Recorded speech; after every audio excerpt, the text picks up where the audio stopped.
Hello friend, રસોઈની રંગતમાં તમારું સ્વાગત છે। આજે હું તમારા માટે લાવી છું મમરાના લાડવા, જે ઉત્તરાયણમાં આપણે બધાના ઘરે બનતા હોય છે। બહારના લાડવા કરતાં આ ઘરે ફટાફટ બની જાય છે અને ખાવામાં પણ ખૂબ ટેસ્ટી છે અને એકદમ ક્રિસ્પી બને છે। તો તમે જરૂરથી ટ્રાય કરજો।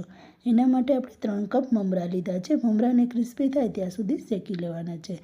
આ પ્રોસેસ કરવાથી લાડવા તમારા એકદમ ક્રિસ્પી બને છે। હવે 1 કપ આપણે ગોળ લેશું।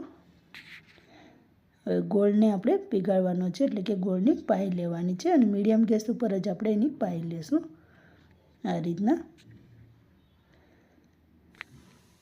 તમે જોઈ શકો છો ગોળ આપણો સરસ મેલ્ટ થઈ ગયો છે। હવે આપણે ગોળને પાઈ આવી છે કે નહીં એ ચેક કરવા માટે આપણે પાણીમાં એના 1-2 ડ્રોપ્સ નાખીશું અને તમે જોઈ શકો છો આ રીતના। પણ હજી આપણે થોડી વાર છે।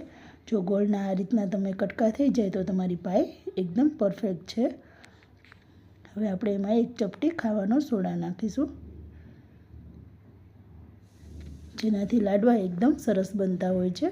હવે શેકેલા મમરા છે એ આપણે એમાં નાખી દઈશું અને સરખી રીતના આપણે મિક્સ કરી લઈશું। તમે આ રીતના ટ્રાય કરજો, લાડવા તમારા ખૂબ જ સરસ બનશે અને ફટાફટ બની જતા હોય છે। હવે આમાં થોડા મેં પિસ્તા નાખ્યા છે, જે ઓપ્શનલ છે, તમે તમારી રીતના નાખી શકો છો અથવા તો સ્કીપ પણ કરી શકો છો।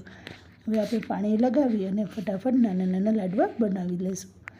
લાડવા ફટાફટ બનાવો, જેથી કરીને ગોળ જે છે એકદમ કડક થઈ જતો હોય છે, તો ફટાફટ લાડવા બનાવી લેવા। તો તમે જોઈ શકો છો।